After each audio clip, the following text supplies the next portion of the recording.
Jesus' name. Amen. Okay, so the plague on livestock. So the last time we were here, we saw God essentially waging war against the gods of Egypt. When we get done with all of these, I actually have them on my phone. I'll read them out. I'm actually going to read you all the different gods that he has attacked. Okay? So chapter 9, verse 1 says, Then the Lord said to Moses, Go to Pharaoh and say to him, This is what the Lord, the God of Hebrews, says.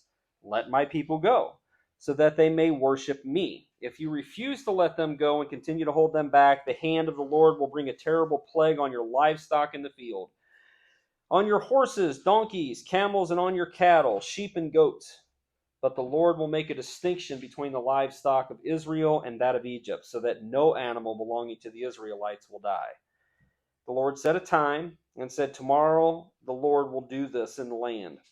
And the next day the Lord did it, and all the livestock of the Egyptians died, but not one animal belonging to the Israelites died. Pharaoh investigated and found out that not even one of the animals of the Israelites had died. Yet his heart was unyielding, and he would not let the people go. So now God has basically wiped out all of the livestock of the Egyptians. But again, now it's gone beyond what the actual wise men can't do anymore. But now God is going a step further, and now he's actually separating the Israelites from the Egyptians. So it says, Then the Lord said to Moses and Aaron, Take handfuls of soot from a furnace and have Moses toss it in the air in the presence of Pharaoh.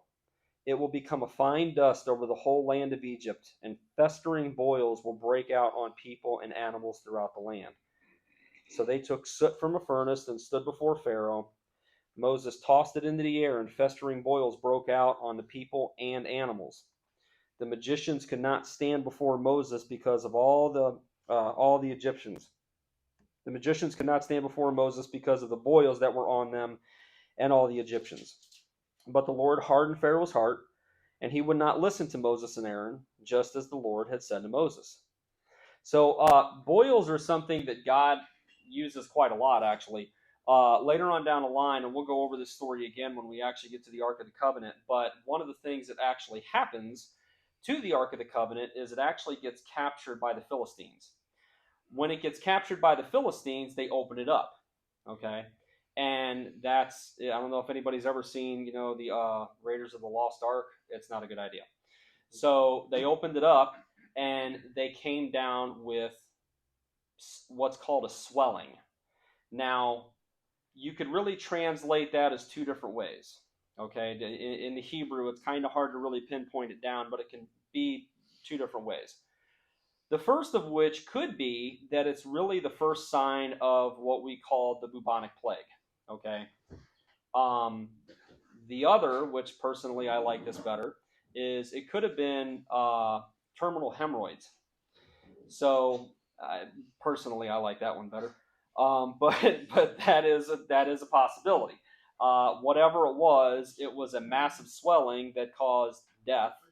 And the Philistines got tired of it so much that they bounced it around for a little bit, and they're like, okay, this isn't working. Wherever this thing goes, we get this stuff.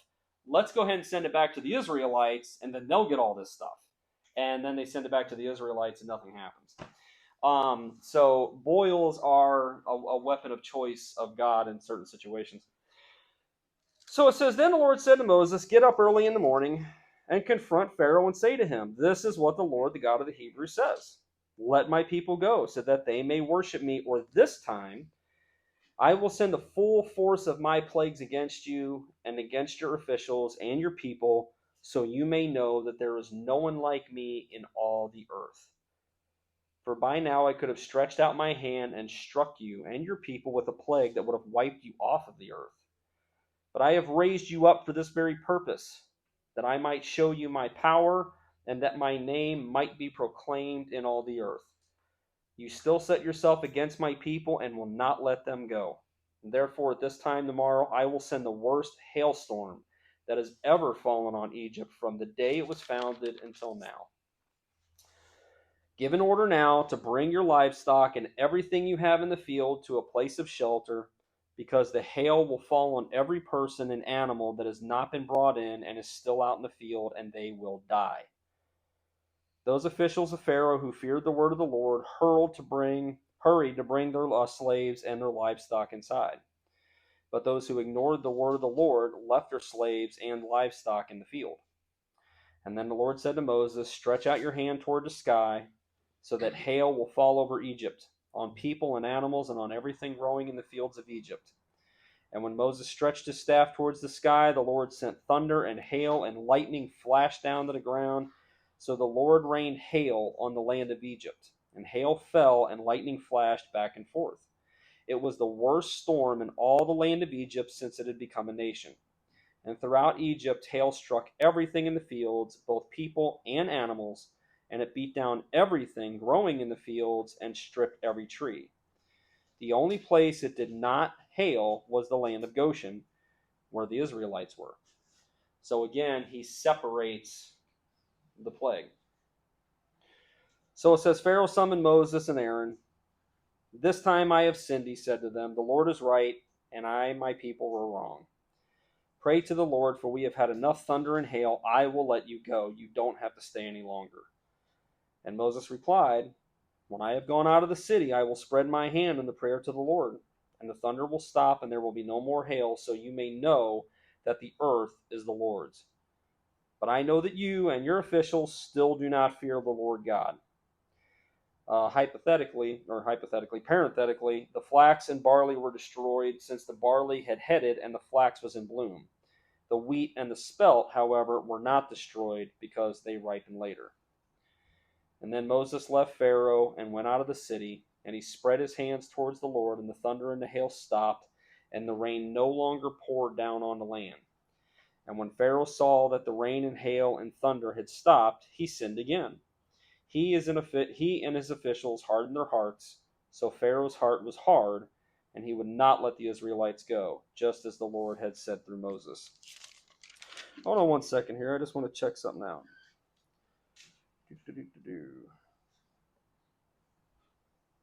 Okay. So it says, the plague of locusts. It says, "Then the Lord said to Moses, Go to Pharaoh, for I have hardened his heart and the hearts of his officials, that I may perform these signs of mine among them, so that you may tell your children and grandchildren how I dealt harshly with the Egyptians, and how I performed my signs among them, that you may know that I am the Lord." So God's basically saying, is like, look, I'm doing all this to these people so that way you can tell all your kids how I kicked their butt. That's basically what he's saying. So Moses and Aaron went to Pharaoh and said to him, "This is what the Lord, the God of the Hebrews, says. How long will you refuse to humble yourself before me? Let my people go, so that they may worship me. If you refuse to let them go, I will bring locusts into your country tomorrow, and they will cover the face of the ground so that it cannot be seen."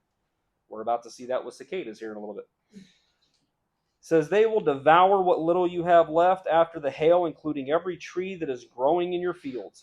And they will fill your houses, those of all your officials and all the Egyptians, something neither your parents nor your ancestors have ever seen from the day they settled in this land until now." And then Moses turned and left Pharaoh. Pharaoh's official said to him, "How long will this man be a snare to us? Let the people go, so that they may worship the Lord your God, or their God. Do you not yet realize that Egypt is ruined?" And Moses and Aaron were brought back to Pharaoh. "Go, worship the Lord your God, but tell me who will be going." And Moses answered, "We will go with our young and our old, with our sons and our daughters, and with our flocks and herds, because we are to celebrate a festival to the Lord." In other words, we're all going. And Pharaoh said, "The Lord be with you, if I let you go along with your women and children. Clearly you are bent on evil. No, have only the men go and worship the Lord, since that's what you have been asking for." And then Moses and Aaron were driven out of the Pharaoh's presence.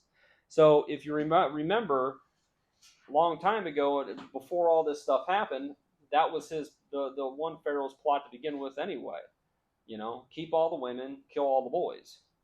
So Pharaoh's like, "Look, I've had enough of this. I've had enough of these plagues. I'm sick of this. You guys want to go? Go. but the women and children need to stay here. Okay? Again, we have to look at this from an economic standpoint. Okay? Even after they're allowed to leave, Pharaoh changes his mind and runs after them. Why? Because they had been gone for, at that point, probably about a week, and they started realizing we don't have anybody doing the stuff for us that we had before. That was their economy. That was their workforce. So it would be like literally the entire middle class of this country and everything just up and disappearing, and there's nobody working in the Walmarts or the dollar stores or the factories and all that kind of stuff. Things ain't going to get done. So that's the reason why he is so hesitant. That, and like we talked about before, the hardening of the heart. The hardening of the heart, I just had this conversation with somebody just the other day. The hardening of the heart does not mean God superficially turned it into stone and changed his personality. That is not what that word means. That word is actually a nautical word. Okay, when I gave you the idea of the knot, that's not just something I'm pulling out of my head. It literally is a nautical term. Okay, I wish I could remember the word right now, but essentially what it means is to squeeze something out of. The water is being squeezed out of the knot. The knot is being pulled tighter. Pressure is being applied. Water is dripping out of the knot. Okay, that's what's going on here with Pharaoh. God is applying pressure, and what is already there is coming out. He's not changing Pharaoh. He's just applying the pressure, and the person that he really is coming out. So, let's see here.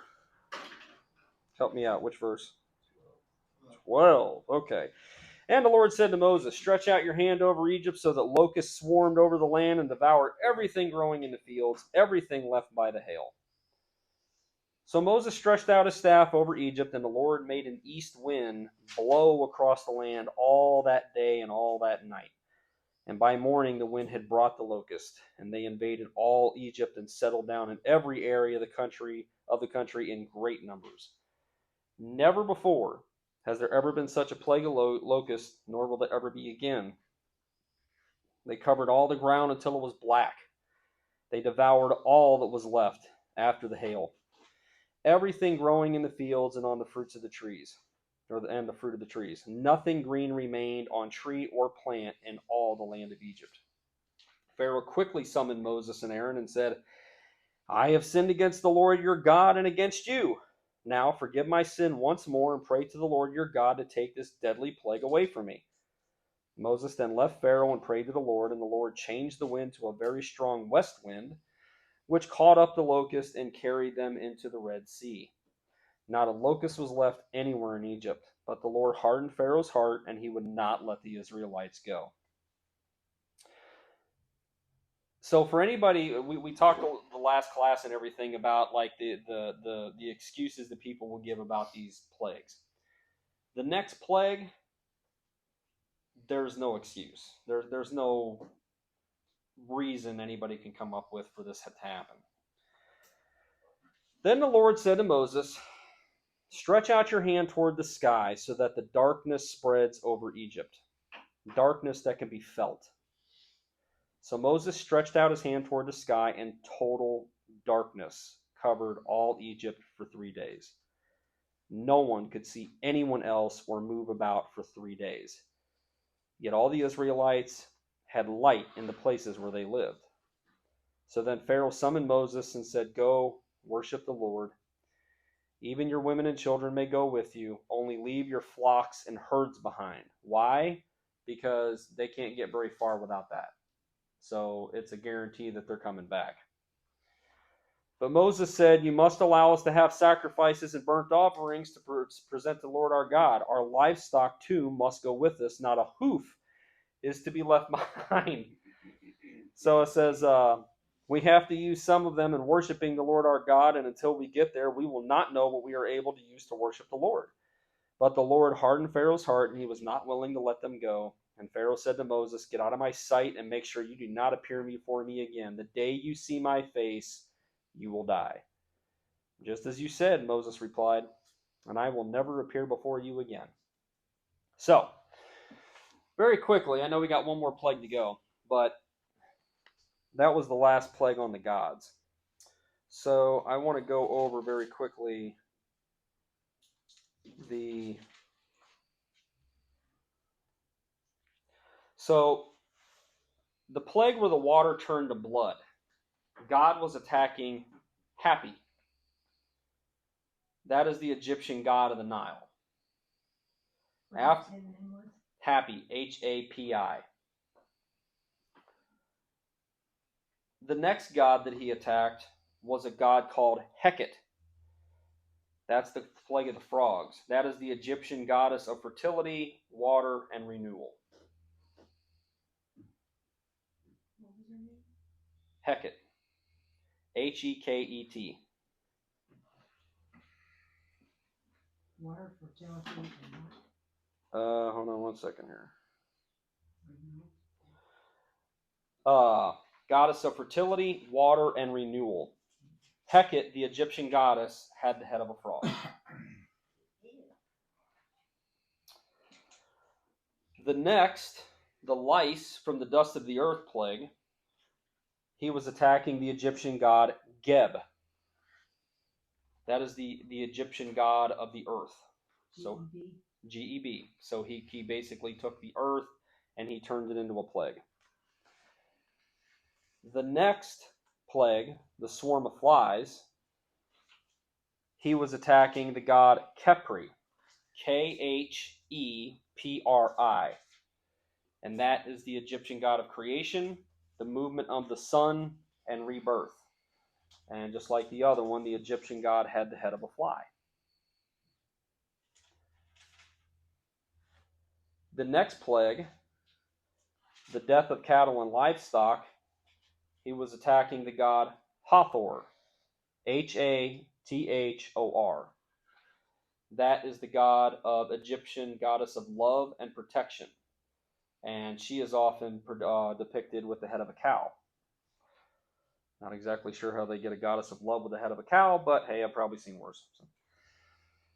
So the Egyptian plague where the ashes turn to boils and sores, that is attacking probably one we've all heard before. It's the Egyptian god Isis.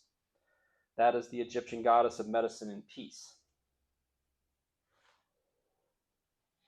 The next plague, where the hail rained down in the form of fire, it was attacking the Egyptian god Nut, N-U-T, and that is the Egyptian goddess of the sky. The locust, he was attacking the Egyptian god Seth, A-S-E-T-H, and that is the Egyptian god of storms and disorder. And the reason why, what's that? Storms and what? Disorder. Thank you. The reason why I stopped here is because at this point in time, he's attacking the most powerful god. He is attacking the god Ra, which in the Egyptian pantheon is like Zeus or Odin. He is the top god. And that is the sun god. Now, there's still one more plague. So who's he attacking? He's attacking Pharaoh.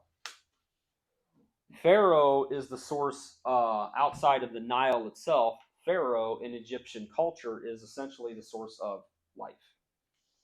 He is not divine, but he is of divine nature. So,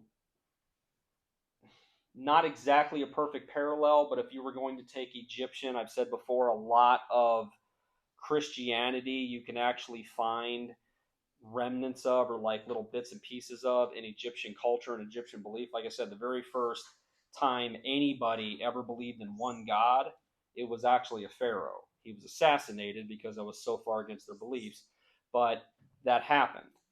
But Pharaoh would be a lot like our Jesus Christ in their belief. He was not a god, but he wasn't necessarily a man either. Now, I know Jesus is fully God and fully man. It's not a perfect parallel, but it's similar. So this next plague, the last plague, is not attacking a god. It's attacking Pharaoh. So it says, now the Lord had said to Moses, I will bring one more plague on Pharaoh and on Egypt, and after that he will let you go from here.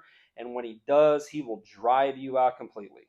So it's not going to be, okay, you can leave now. It's going to be, get out. I'm done with you. I hate you. Leave. Okay? He'll change his mind, but that's how it's going to go. So it says, tell the people that men and women alike are to ask their neighbors for articles of silver and gold. So it says, parenthetically, the Lord made the Egyptians favorably disposed towards the people, and Moses himself was highly regarded in Egypt by Pharaoh's officials and by the people. So why is that? So, you would read this entire story. Here's Moses, and essentially in their minds, he's completely and totally creating all these problems. Why would he be favorably disposed by the Egyptians? Not by Pharaoh, but by the Egyptians. Okay? And you can read that one of two ways. You can read that as favorably disposed as they feel for their cause and they believe they should be allowed to go worship their God. The Egyptians are allowed to worship 80 gods in their own temples, and they all have their own priests, and they all have their own backgrounds and all sorts of stuff. Let these people go worship their God. Or you can look at it as favorably disposed as, look, I'm going to give you whatever you want. Get out of my face. Okay? Depends on how you read it. It kind of indicates both, depending on where you're reading it from. So it says, Moses said, this is what the Lord says, about midnight I will go throughout Egypt, and every firstborn in Egypt will die.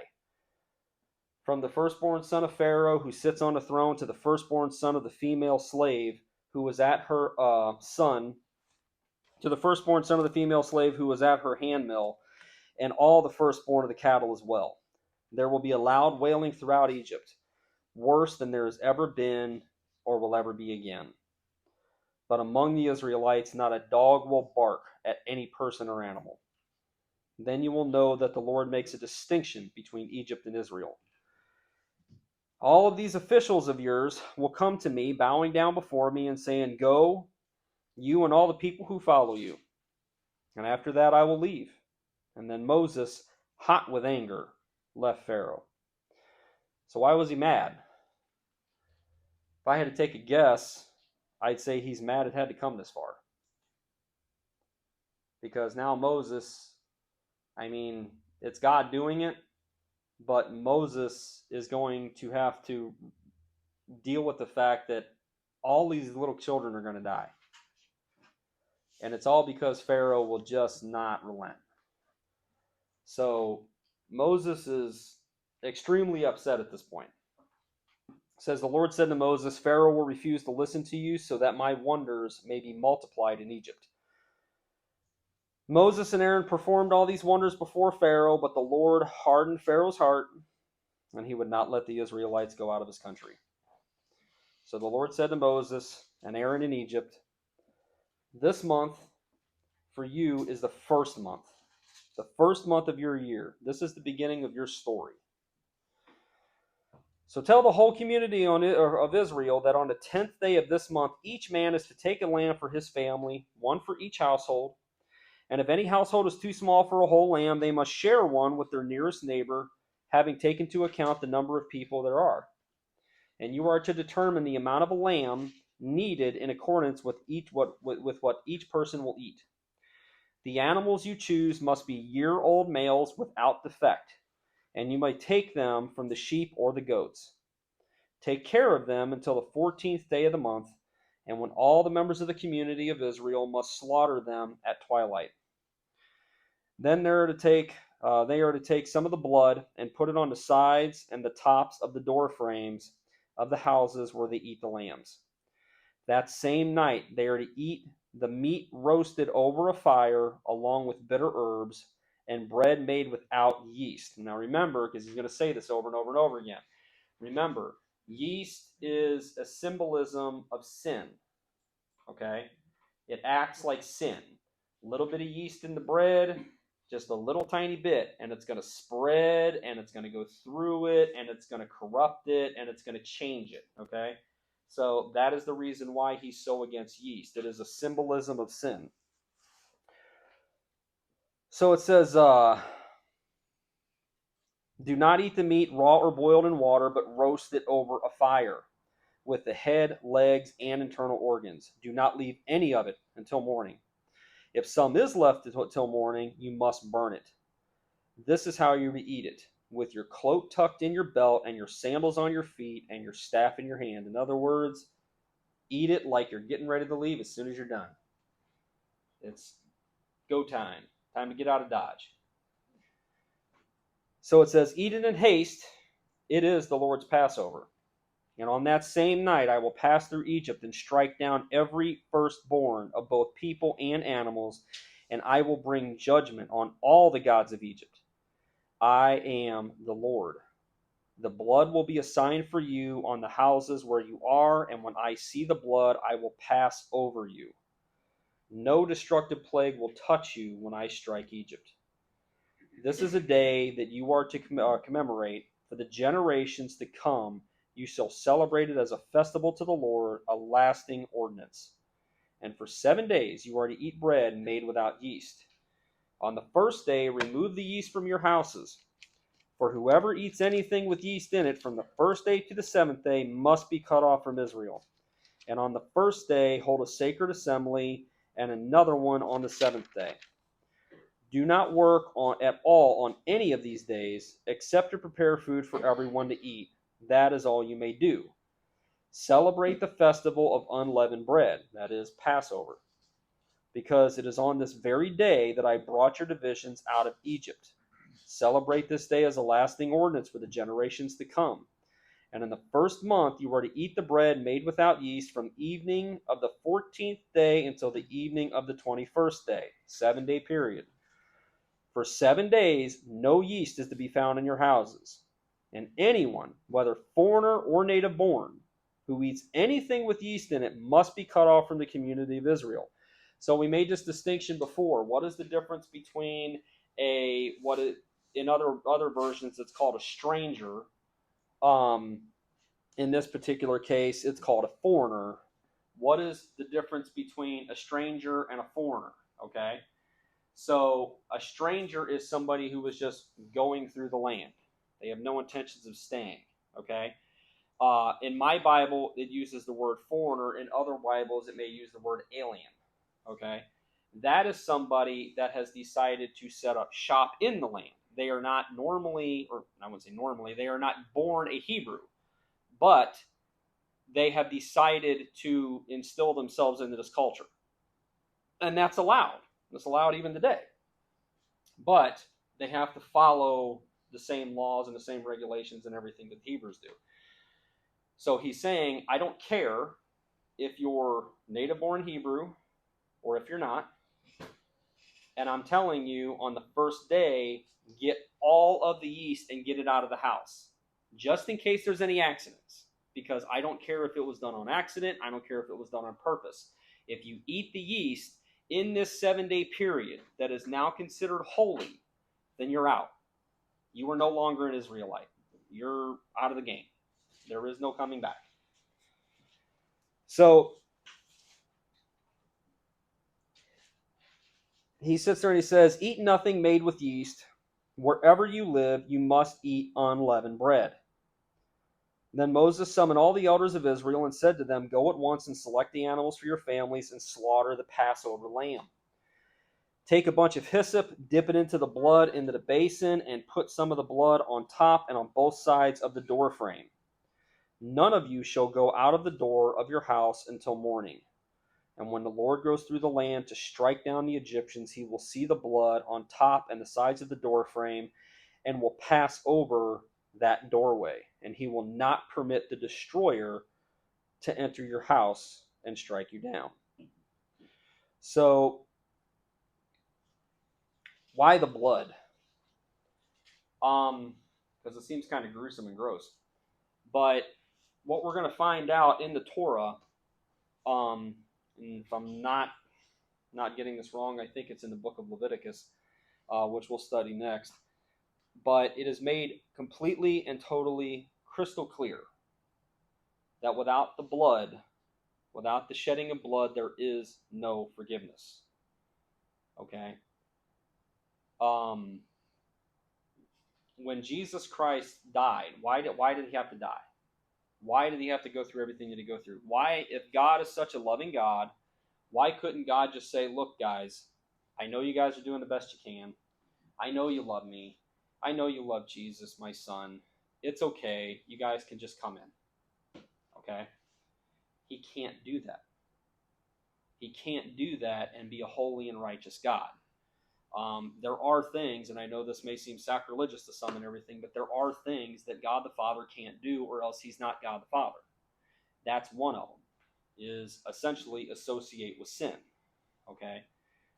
When I taught the crucifixion, Todd came up to me and was asking me some questions and everything. And I love it when he does that, because it means he's paying attention and he really wants to know what's going on. And I always use the terminology that God turns away from Jesus. That's really incorrect. Okay, it even says in the Psalm and everything, Psalm 22, he does not turn away. It's not that he's like, okay, I can't look at this. It's that God the Father is pouring out every bit of wrath that he has on the Son. He can't pour every bit of wrath that he has on himself. Okay? So he cannot be associated with the sin. That's just a fact. It's talked about several times throughout the Bible. And essentially what's going on here, when Jesus Christ, and unfortunately we ran out of time. We actually went over time on that particular class. But essentially what we find out from the book of Hebrews and we find out from the book of 1 Peter is what happened in between that time period when Jesus Christ was crucified and died and when he rose again in those 3 days. Okay? And one of the things that he did was, we find out in 1 Peter, is he went down to Hades and he ministered to all the lost souls there. Now remember, Jesus Christ sits there and says, he says it to Nicodemus himself. He's like, no one has ever been in heaven except for the one that came from it. In other words, me. So before Jesus Christ died and was resurrected, there was nobody in heaven. Heaven was set apart. Okay? After he died, he went down to Hades, which Jesus himself talks about, and he ministered to those that were down there, and he brought the ones back to heaven. Yes? I have a question. When,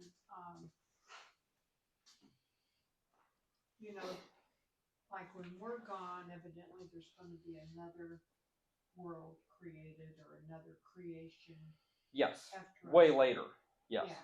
But what about the ones before us? Were they not in heaven? The ones before us, as in The previous. before Jesus or before us? Before Genesis. There was nobody before Genesis. Well, but they say that when we're gone, it's all going to start over again. Yes. Okay, did it not start over again No. previously? No. No. Genesis was the beginning. Remember, when we first taught Genesis, I sat there and I talked about the Hebrew language, and about the Hebrew language, it talks, whatever is the first words, that is the focal of the sentence. And you would think that the first words would be God. In the Hebrew, it is, in the beginning created God the heavens and the earth. Well, why isn't it God in the beginning created the heavens and the earth? It's because God is telling us, the focal point I'm trying to get on here is in the beginning, when this all started. Okay? Now, we don't know exactly what went on before us. We have allusions to it. Now, some people will argue that it all happened in the same day. I don't believe that. So some people will argue that angels and men were created at the same time. I don't believe that. I think God created angels, and he realized that after Satan rebelled, which we learned about in the book of Luke, well, we learned about it a couple different places, but Jesus alludes to it in the book of Luke. After Satan rebelled, God wanted to give life to a being that did not have the power of the angels, but still had the capability of loving him. But again, we have to choose to do so. Okay? But when this earth is destroyed? Yes. Okay, are they not, is there not gonna be another beginning in the beginning? There will be another beginning, but it will be with all the people that he's established here. So he's not creating any more people. When he sits there and he says, I knew you, I knew of you and everything. I created you and you're in the womb. I knitted you together and all that stuff. That will be no more. Now we will be like the angels. So there will be no sin. There will be none of that. It's a completely different dynamic. When we get to that point, there will be no marriage. There will be none of that stuff. It will be us having an intimate relationship with God. But when he recreates the earth, Same thing. same Same thing. It never changes. Yeah. So at least there's nothing in the Bible to allude that it does. But one of the things that Jesus does is he does that. He goes down to hell. The other thing that he does is he goes up to heaven. And in heaven, there is a real tabernacle.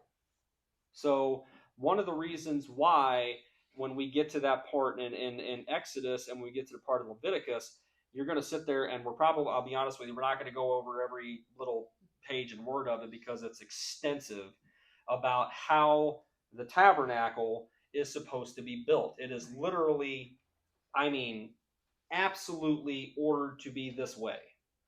Same thing with the Ark of the Covenant. And you'd sit there and you ask, well, how can somebody and everything do that? Well, it actually tells us God supernaturally imposes the ability and the ideas and everything that they need to create this. Why must it be like this? Because it is a foreshadowing and it is a copy of the one that is in heaven. There is a real Ark of the Covenant in heaven. We read about it in Hebrews. There is a real tabernacle in heaven. Okay? And what Jesus Christ had to do as our great high priest is he had to go to the real Ark of the Covenant and he had to spread the blood of the Lamb on the real Ark of the Covenant, just like they do on Yom Kippur every year. And that is what cleansed us of our sins. It is that act that he did in that moment when he spread his blood on the real, genuine Ark of the Covenant. That is what saves us, is his shed blood on the Ark of the Covenant. And we read all about this in the book of Hebrews. So in Hebrews, it tells us that that's what he did. One of the things that he did was he went up to heaven and he performed that act. And then afterwards, he was resurrected. And then now he's back down here with us. Okay? But the shedding of blood, there must be shedding of blood or else there is no forgiveness. So this shedding of blood is essentially protecting them from what God calls the destroyer. Now, what is the destroyer? Well, my Bible has some input on it. I'm sure your Bible has some input on it. Essentially, the best thing I could come up with and everything, given everything that I've read and everything that I've studied, is it's the angel of death. Okay? Yeah, that's pretty much what it is. It's not the Holy Spirit. The Holy Spirit is not a destroyer. It's the angel of death. So he sits there and go ahead. You used the phrase Jesus took ones to heaven when he went down to Hades. Yes. And are we defining those ones as those that have confessed a faith that God would do something? Because they obviously didn't know Right. Jesus was, but they had faith that God would provide. So, or how are we defining that? if I'm going to give you a straight up answer, I'm just going to sit there and tell you I wasn't there and I don't know. Okay. But I will tell you this much and everything. There are two sides of Hades. Okay? Right. Jesus talks about this. You have the side that basically mimics hell. Right. All right? And we learn a lot from this story. And the other side is what is called Abraham's bosom. Right. Okay? The Abraham's bosom side obviously is the side where you're going to see Abraham, Isaac, David, all of those people and everything that had faith and had those conversations with God. But, right, there's a lot of people that never got to have those conversations with God. Okay? So, the best way that I could say it is you're going to get the law in Exodus. Okay? That is before David and that's before the nation of Israel actually comes into play. So, are they following the law? Are they believing in God? Because obviously they have no knowledge of the Son.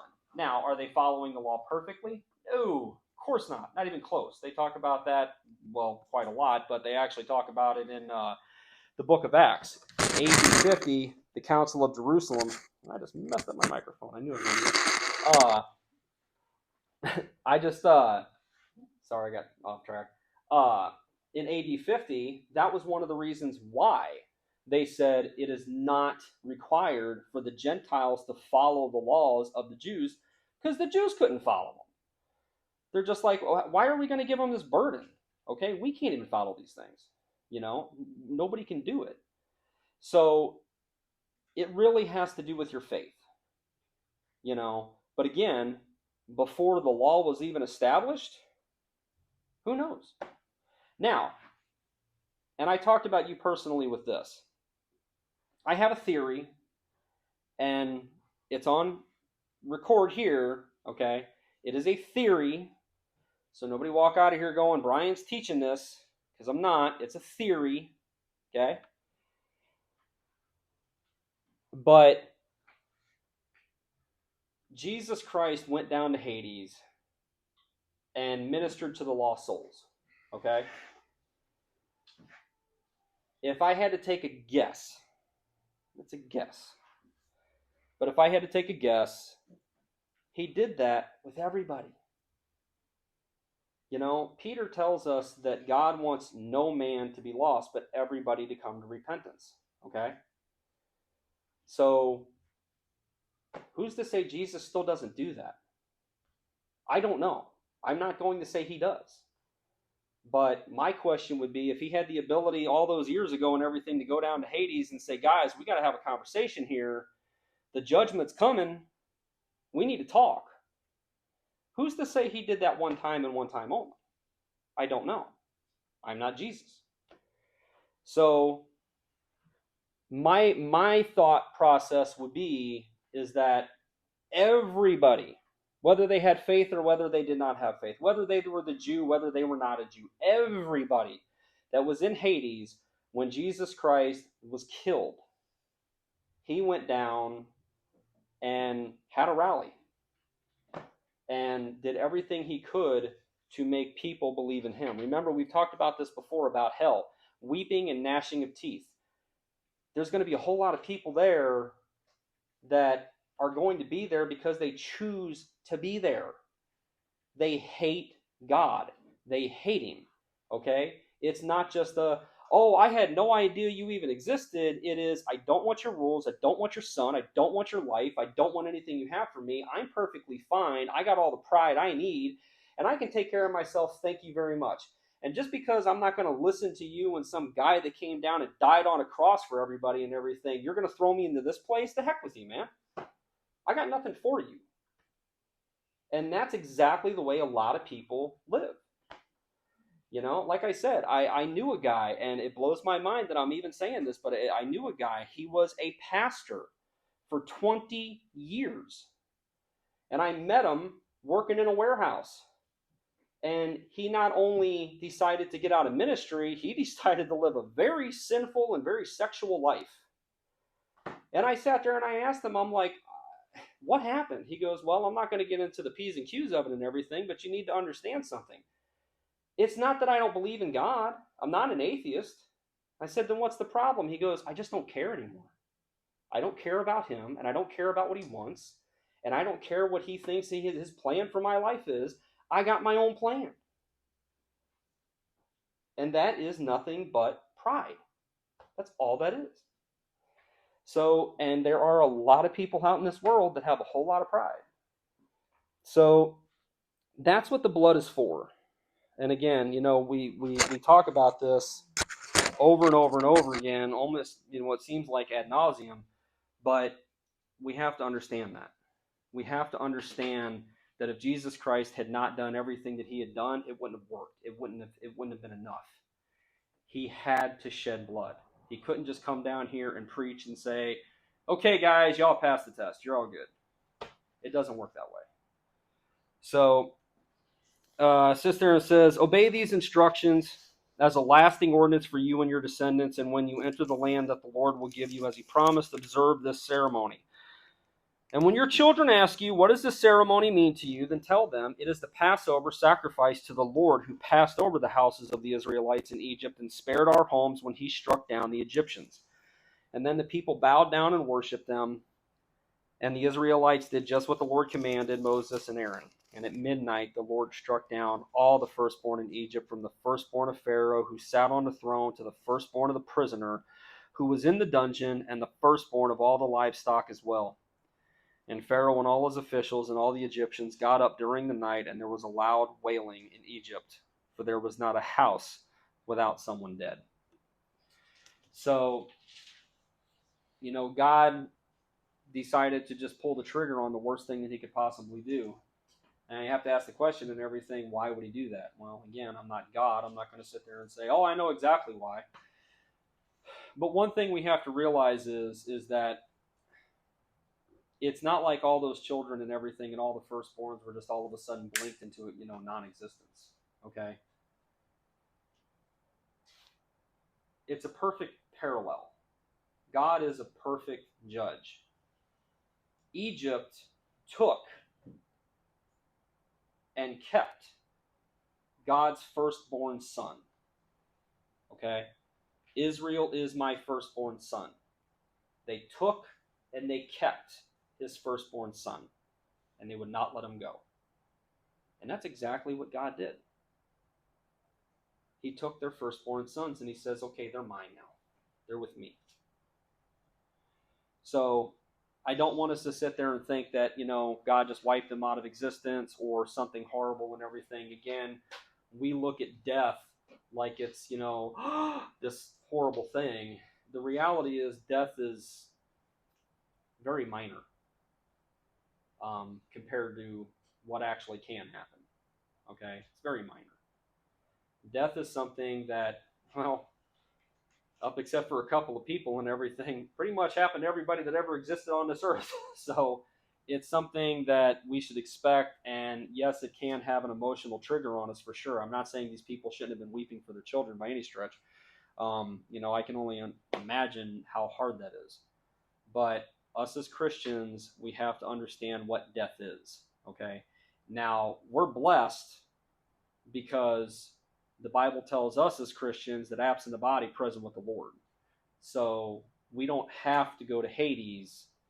Hades in the book of Revelation will actually be plucked up and actually be thrown into the fire. Hades in and of itself will actually be thrown into the fire in the book of Revelation. When we die, we go see Jesus.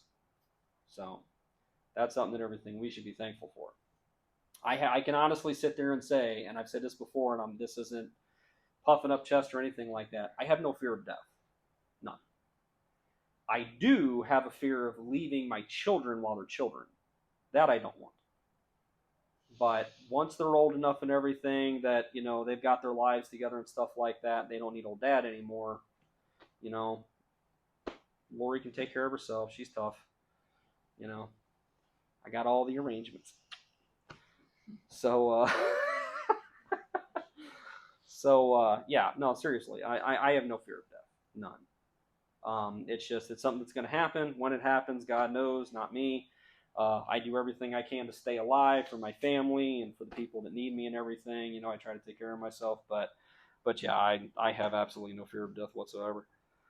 Huh? Christians shouldn't.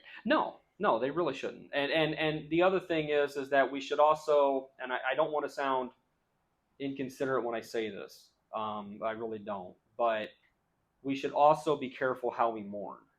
Okay? Because if we're sitting there getting depressed and we're like, just I can't handle it. My husband died, my wife died, my child died, and everything like that. Obviously, this is going to take an effect on us. We're human.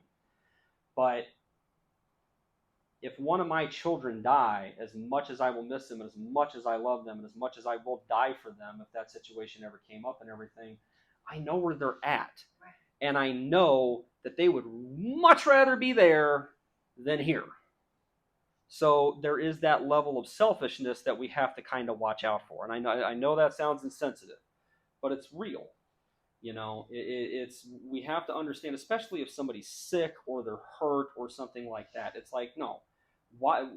I would be thanking Jesus. It's just like, thank you for taking them. Thank you for ending their pain. I have to deal with pain now, and I have to deal with sorrow now. But I know you're going to work with me, and I know you're going to help me through that. Okay, that's part of being a Christian. But I've read so many stories of people in certain situations. There was a woman back in the days and everything of the Romans, and this is actually written about in literature. And she was in the lions, thrown in with the lions, and she was running towards the lions. You know, and so much to the point that the lions weren't even messing with her, and a guy had to come down with a spear, and she ran towards the guy with a spear, and when the guy put a spear out, she grabbed a hold of the spear and did this. She wanted to go be with Jesus. It wasn't a like, no, I don't want to die, I don't want to die. It was like, yes, let's do this. Let's get this over with. This is going to hurt for a second, okay? But she wanted to be with Jesus, all right? And that's faith, okay? That is absolute, incredible, mind-boggling. Jesus talks about the faith of the mustard seed, man. Okay, that's an apricot seed, all right? That is incredible. So it sits there and says, during the night, Pharaoh summoned Moses and Aaron and said, up, leave my people, you and the Israelites. Go worship the Lord as you have requested. Take your flocks and your herds as you have said, and go. And also bless me. So the Egyptian urged the people to hurry and leave the country, for otherwise, they said, we will all die. So the people took their dough before the yeast was added and carried it on their shoulders in kneading troughs wrapped in clothing, and the Israelites did as Moses instructed and asked for the Egyptians for articles of silver and gold and for clothing. And the Lord had made the Egyptians favorably disposed towards the people, and he gave them what they asked for, so they plundered the Egyptians. Okay, you don't plunder somebody who's giving it to you willingly. They're like, hey, we're going to leave and everything, but can we have some stuff and everything? Fine, take it, whatever. God bless you. Get out. They're wanting them to leave now because every firstborn child has died, and they know they're next. They know if these people don't get out of here, God is just going to say, okay, you know what, I'm done with these people, and just wipe Egypt literally off the map. Okay, they've gotten the point. So the Israelites journeyed from Ramses to Succoth, and there was about 600,000 men on foot besides women and children. We'll get to that here in a second. It says, many other people went up with them, and also large droves of livestock, both flocks and herds. We'll get to that in a second. With the dough the Israelites had brought with them from Egypt, they baked loaves of unleavened bread. The dough was without yeast because they had been driven out of Egypt, and they did not have time to prepare food for themselves. Now, the length of time the Israelite people lived in Egypt was 430 years. 30 years was with Joseph. 400 years they were in captivity. At the end of the 430 years, to the very day, all the Lord's divisions left Egypt, because the Lord kept the vigil that night to bring them out of Egypt. On this night, all the Israelites are to keep vigil to honor the Lord for the generations to come. Okay, so two things. 600,000 men on foot besides women and children. So how many people actually left Egypt? About 2 million. About 2 million people left. Okay. So you had, when it sits there and talks about men, it talks about, and we learned about this later on in the Torah, when it talks about men, it is talking about men of fighting age, 20 to 50. So you have 20 to 50 is the 600,000. Then you have all the women and children. That's probably going to be another 600,000 or more. And then you have all the people, all the men that are below 20, and all the men that are above 50. So they've estimated that roughly about 2 million people left.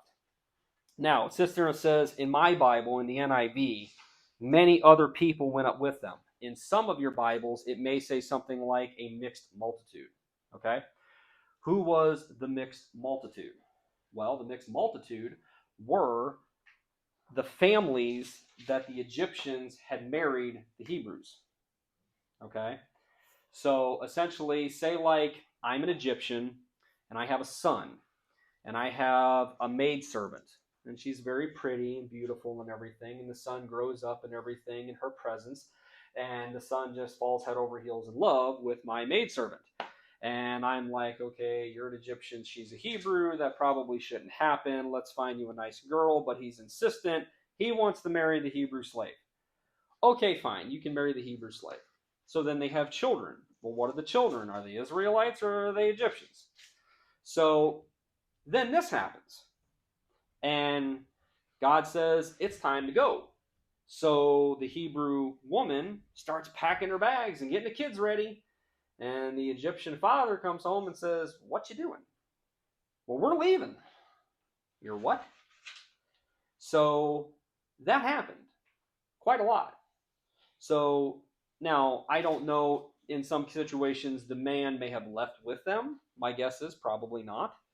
But the mixed multitude are the ones that are not fully Hebrew. Okay?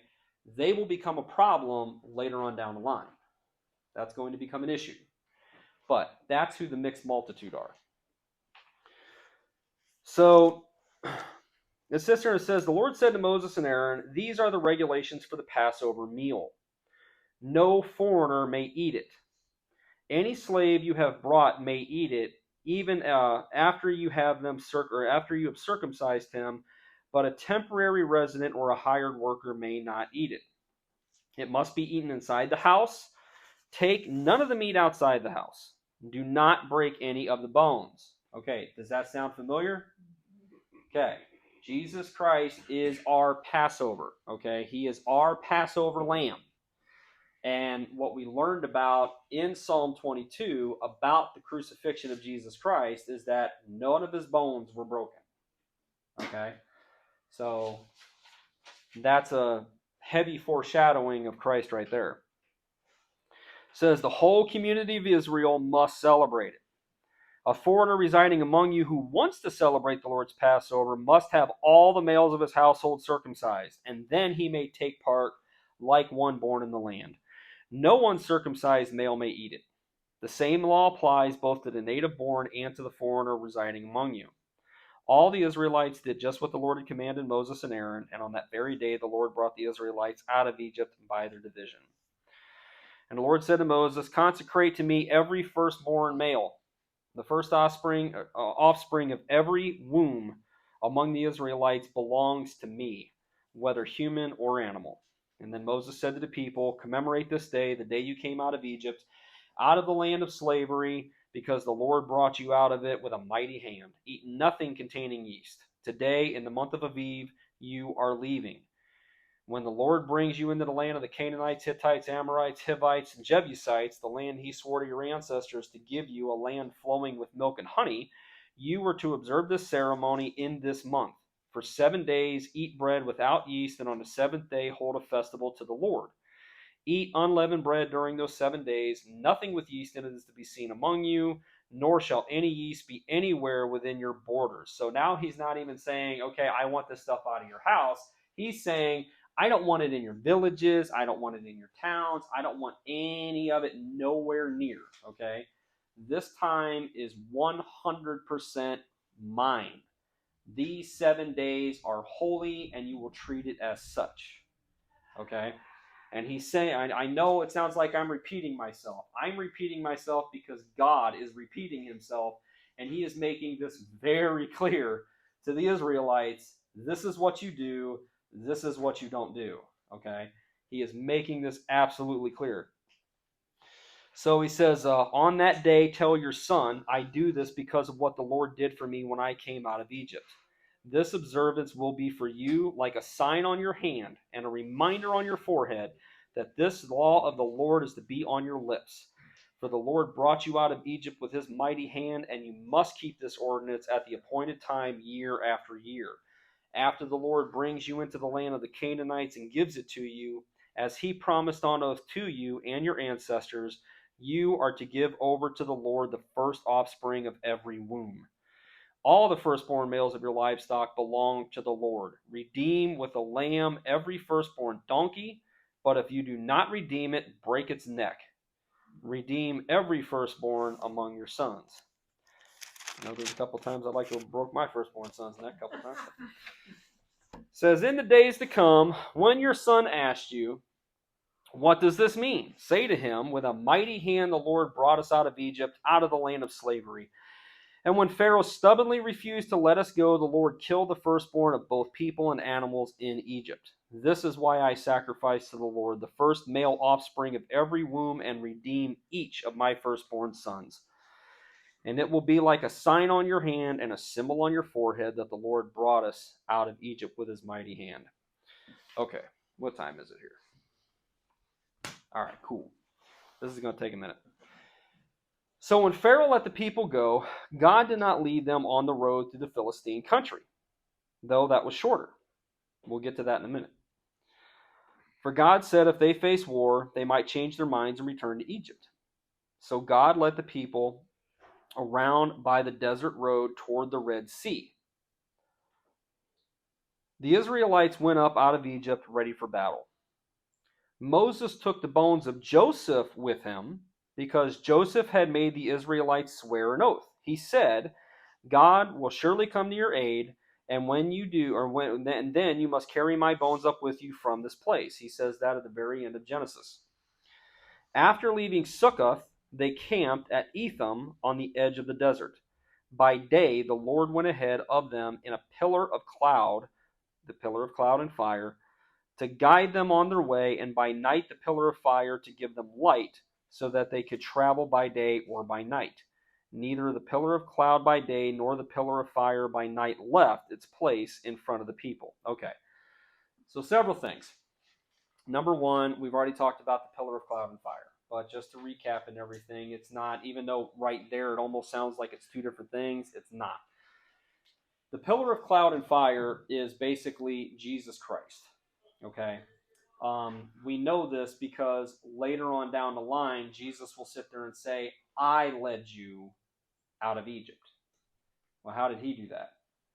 So we're talking to God the Father here. God the Father is the one doing all the stuff. Who led them out of Egypt?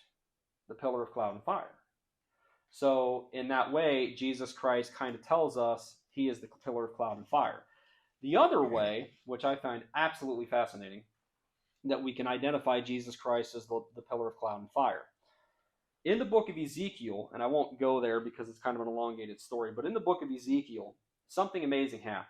Okay, at that point in time, there is no tabernacle. Now we have the temple. Okay, and essentially what's going on is Ezekiel is getting a vision. Now Ezekiel was captured in Babylon. Okay, he was captured in 605 BC. He was taken to Babylon. He was taken to Babylon the exact same time Daniel was. He's in Babylon. And in the book of Ezekiel, he gets 13, I believe, visions from God. One of the visions is what is going on in the temple. Now, the temple has been ransacked largely, but the pillar of cloud and fire is still there. Okay?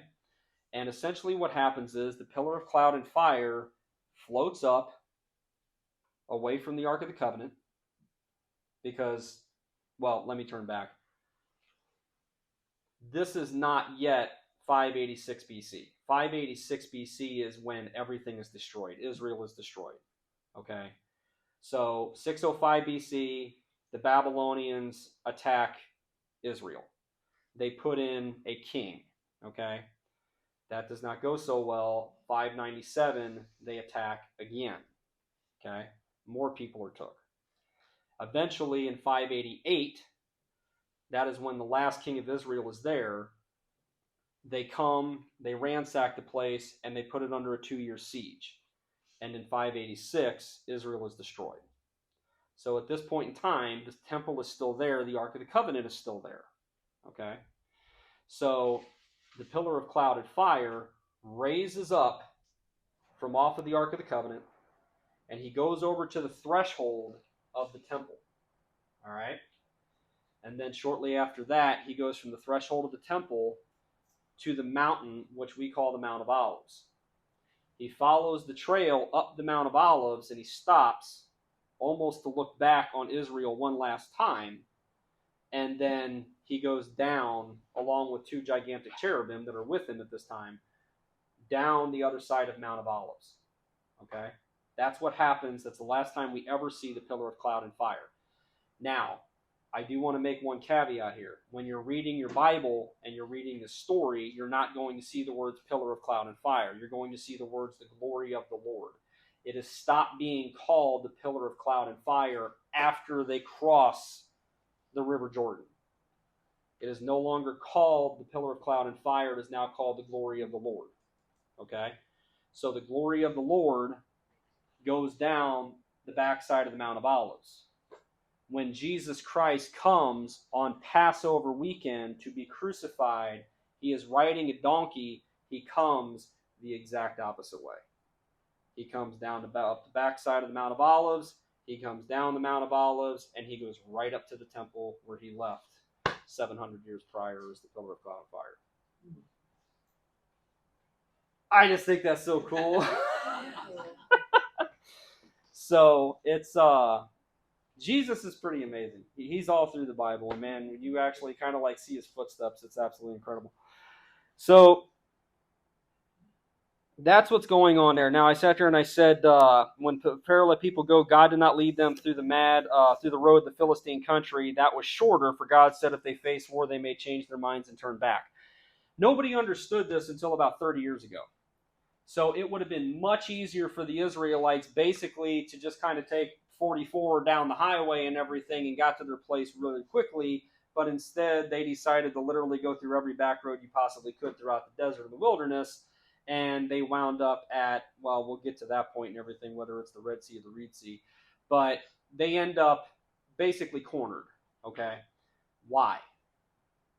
Nobody understood that. Well, an archaeologist about 30 years ago, I can't remember her name and everything, but she was a female, and she basically found out, they found archaeological diggings of findings and everything of basically outposts of the Egyptians on that road. So if they would have gone down that road, they would have basically come upon opposition almost immediately, and they would have turned tail and they would have went back home. They're just like, okay, we're not soldiers here. Because they're not. They're not soldiers. They will be, but it's a completely different generation. A lot of people, again, who don't know the Bible and don't know the history of this and everything, sit there and say, well, it's absolutely impossible for 2 million people to be in the middle of the desert and not die. To which we would say, you're absolutely right. They did. Every single person that came out of Egypt died, except for 2. And that was Joshua and Caleb. The only 2 that went from Egypt to the land of the Canaanites. Every other person died. Aaron died. Moses died. All the other Egyptians died. Okay? But they went from whining, groaning, measly mouthed little whiners to a generation that was literally raised up in desert Sinai conditions. So they basically had 40 years of boot camp. So when they crossed the River Jordan, they were ready. They were fighters. They fought for their survival literally since they were little. They weren't talking about, well, the Egyptians had wonderful salads and they had all these wonderful fish that we could get without any cost whatsoever. Okay, they didn't live that life. What's that? It struck me during that time they also learned to depend on God more. Yes. And every water. Yes. Now, in the long scheme of things, that didn't really matter. Because the reason why they were in the wilderness for 40 years, okay, we can sit there and we can make jokes about it, but the reality is they were in the wilderness for 40 years because they sent numerous people over to the land of Canaan to see what it was, scope it out, and they were there for 40 days, okay? Joshua and Caleb came back and said, God's with us, we can take it. Every other person that went over there, which I think there was 12 of them, every other person that went over there said, yeah, there's no way. There is no way we are going to win that. And God sat there and said, you know what, that's fine. For every day that you were over there not trusting me and not believing in me, after everything that you saw that I could do, you're going to spend 1 year in this wilderness. And guess what? You're going to die. And he tells them that. Your bones will be whitewashed with the sands of the desert. You're dead. Your offspring, however, I will raise up. They will be the ones that go over there. They will be the ones that take the land. So it's because of their lack of faith. So now the new ones and everything that came up, yeah, they were raised to believe God and really not to try to make him angry. And, and that's really what the book of Deuteronomy is about. Deuteronomy is Moses retelling the story to the new generation. That's what the book of Deuteronomy is about. That and the death of Moses. But again, Moses died because of his, well, combination of his lack of faith and combination of his temper. But yeah, Moses was in the same boat. So it says, then the Lord said to Moses, tell the Israelites to turn back and encamp near Pi Haroth, near Migdal and the sea. They are to encamp by the sea, directly opposed Baal Zephon, or directly opposite Baal Zephon. Pharaoh will think the Israelites are wandering in the land in confusion, hemmed in by the desert, and I will harden Pharaoh's heart, and he will pursue them. But I will gain glory for myself through Pharaoh and all his army, and the Egyptians will know that I am the Lord. So the Israelites did this. And when the king of Egypt was told that the people had fled, Pharaoh and his officials changed their minds about them and said, what have we done? We have let the Israelites go and have lost their services. So he had his chariots made ready and took his army with him, and he took 600 of the best chariots along with all the other chariots of Egypt, with the officers all over them. And the Lord hardened the heart of the Pharaoh king of Egypt, so that he pursued the Israelites who were marching out boldly. The Egyptians, all the Pharaoh's horses and chariots and horsemen and troops, pursued the Israelites and overtook them as they camped by the sea near Pi Haroth, I guess, and opposite Baal Zephon. As Pharaoh approached, the Israelites looked up, and there were the Egyptians marching after them, and they were terrified, and they cried out to the Lord. And they said to Moses, was it because there were no graves in Egypt that you brought us to the desert to die? What have you done to us by bringing us out of Egypt? Didn't we say to you in Egypt, leave us alone, let us serve the Egyptians? It would have been better for us to serve the Egyptians than to die in the desert. Moses answered the people, do not be afraid, stand firm, and you will see the deliverance of the Lord will bring you today. And the Egyptians you see today, you will never see again. The Lord will fight for you. You only need to be still. And then the Lord said to Moses, why are you crying out to me? Tell the Israelites to move on. Raise your staff and stretch out your hand over the sea to divide the water so that the Israelites can go through the sea on dry ground. I will harden the hearts of the Egyptians so that they will go in after them, and I will gain glory through Pharaoh and all his army, through his chariots and his horsemen. And the Egyptians will know that I am the Lord when I gain glory through Pharaoh, his chariots, and his horsemen. And then the angel of God, who had been traveling in front of the Israel's army. Who did we say the angel of God was? Jesus Christ. So that's the pillar of cloud and fire.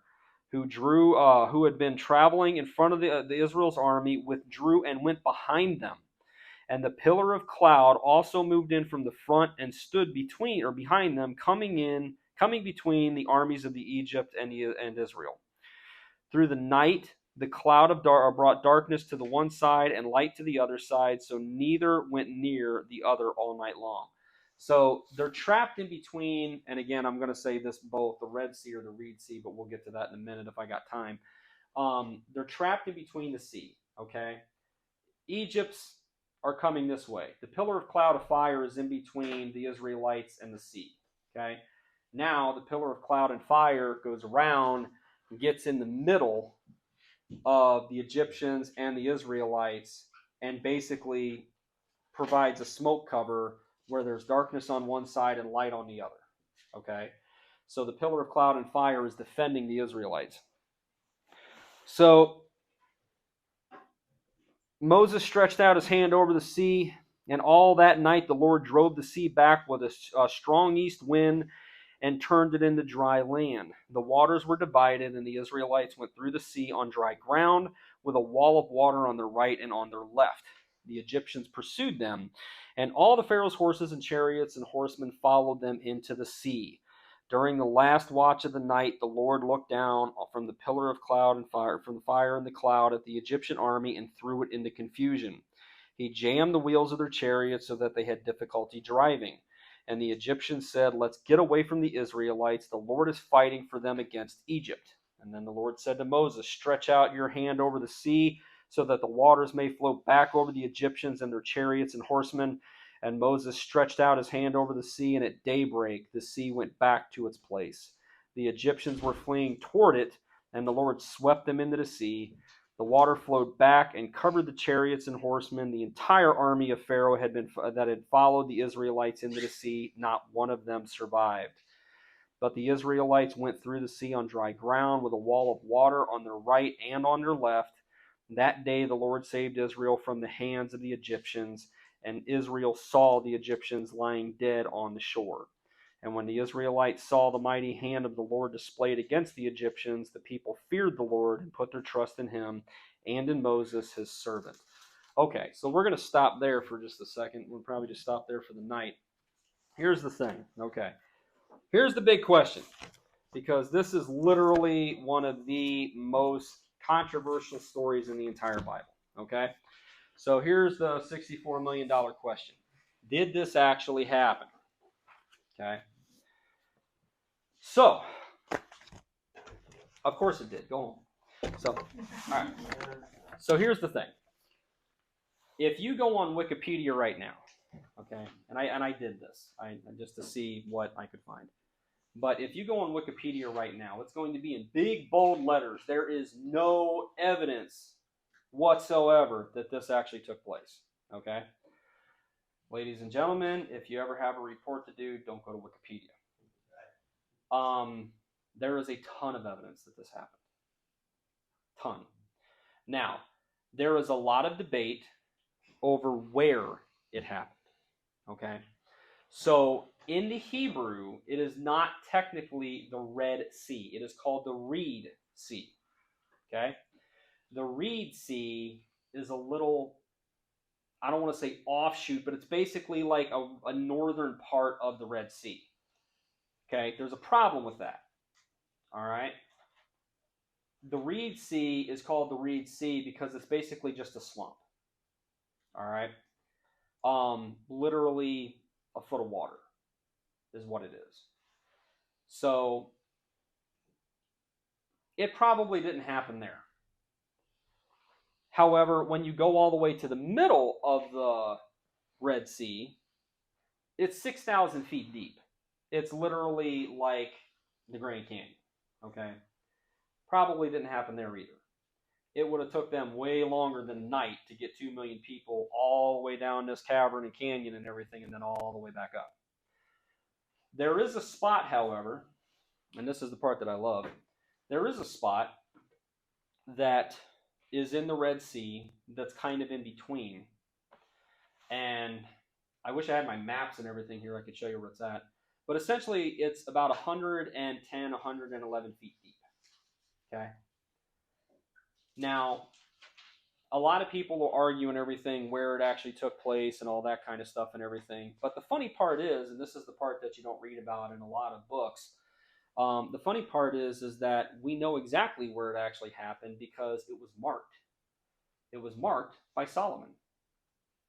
Solomon actually put a gigantic pillar that was overcome with water, so we can't actually read the inscriptions and everything on it on one side, on the back side where they came out. However, that exact same pillar is actually on the other side where they went in, and that we can read perfectly fine. And it is a marker that was put there by Solomon to commemorate and to show where the Israelites crossed the sea. Now, they did some diving and excavation there.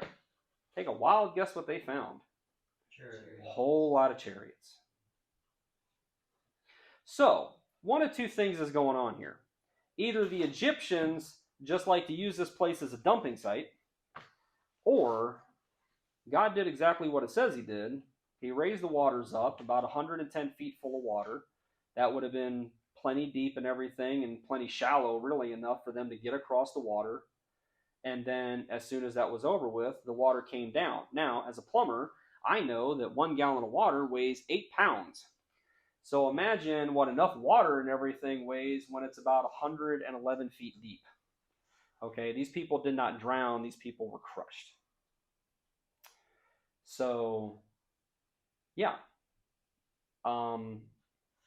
There's a lot of people in this world that are going to sit there and again, I said this last class, and I hate harping on it, I really do, but I mean, it just blows me away.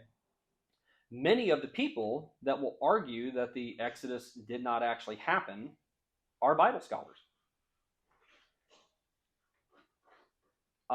They try to come up with, well, you know, there's a guy that I listen to. He's a Bible teacher, and he's an amazing Bible teacher. He's somebody that I've learned a lot from, and he said one of his colleagues was a history teacher and taught this and everything, and said that it was impossible. It's ridiculous. It was a ridiculous story. Said they crossed over, if they actually even escaped, because there's no evidence of the 2 million people escaping, which I've addressed that. It's like, well, yeah, no kidding. There's no record of that. Do you think the Egyptians are going to write a record about, yeah, had a bunch of these people enslaved, dude came along with his brother, this god kicked the crap out of all of our gods until we finally said it's okay that you can go, and then when we chased them, he killed half of us. That's really going to be in their record books, okay? No, of course not. There's not going to be any record whatsoever of that. But this guy is arguing all the time and everything that it's impossible for this to happen. If in fact it did happen, they had to have crossed the Sea of Reeds. To which one of this Bible teacher's students jumped up and said, "Hallelujah!" And he's just like, "Why are you hallelujahing?" And he goes, "Because God drowned all of Pharaoh's army in 6 inches of water." Like, that's amazing. So, like I said, when we talk about stories like this, the ones that are truly miraculous, okay, truly miraculous, you are going to have an immense amount of pushback. You're going to have an immense amount of people sitting there saying, didn't happen, it's a folk tale, it either didn't happen in its entirety, or it did somewhat happen, and it's been embellished, or whatever the case may be, just a whole bunch of stuff. But if there's one thing that I've learned through studying the archaeology, through the science, just through, apologetics all in general, and believe me, I don't just read something and say, okay, well, that's it, take your word for it. I listen to all sorts of stuff, Stealing the Mind presentations, I read scientific journals, all this kind of stuff, okay? God makes it known, okay? God makes it known. We do not have to have blind faith that the stuff in the Bible just happened because, well, if I don't believe that, God's going to be angry with me. No. I told you this once before, back when we first started the Bible. There is one book that what you would think would have a decent amount of archaeological evidence and everything that we do not have any evidence for whatsoever. And I think that's going to happen eventually. That's the book of Esther. That's it. We have no record of a Jewish woman ever being in charge of Persia. Okay? Never. We just don't have it. Does that mean it didn't happen? No. Up until 50 years ago, we didn't believe David existed, or the scholars and everything didn't believe that David was a real person. They believed that he was basically that nation's version of Robin Hood. Up until they dug up something called the Tel Dan Stela. And then, miraculously, it started talking about the house of David. So, and we found numerous things since then that prove David. Okay? So, again, there's nothing really in the Bible that we can look at, and I'm not even going to get on the fact of the crucifixion of Jesus Christ. There have been so many people that have tried to disprove the crucifixion and the resurrection of Jesus Christ, and 99% of them become a Christian. Because they can't do it. They cannot disprove it. And it's not just that they can't disprove it like, well, I wasn't there and there's no hard evidence that it actually didn't happen. It's that there is so much overwhelming evidence that it did happen that they can't justify it anymore. They're like, okay, what's the argument here? I can't argue it anymore. This obviously happened, and if this happened, I need to give my life over to him or else I'm in some trouble. So when we get back next week, we're going to get into what happens after the fact. And we're going to find out that the Israelites, while in the last verse I just read, talked about how they're so grateful to God and they're so grateful to Moses, and they believe in Moses as his servant and everything like that, that's going to be kind of the feeling of the day. Soon they're going to be whining that they're hungry, and then they're going to be whining that they have to eat manna all the time, and then they're going to be whining about this and whining about that, and sooner or later they're going to be making a false god, and it just goes downhill from there. So now I sound like I'm beating up on the Israelites and everything. If I was living in the desert and everything, following some dude with a staff that says he's talking to God, and yeah, I'm seeing all these miraculous things and stuff like that, but at the end of the day, I'm still hungry. I may be whining too. I don't know. I wasn't there, but the Israelites are going to become a problem for God, and God is going to call them a few names. But at the end of the day, it all works out, and when we get to the book of Leviticus, we're going to see all the wonderful laws that God has given them throughout the Ten Commandments that'll be broke down into 613 individual laws. And that's going to be a lot of fun. So we'll go ahead and we'll stop there a few minutes early, and I'll quit rambling on, and we'll go ahead and we'll get out of here.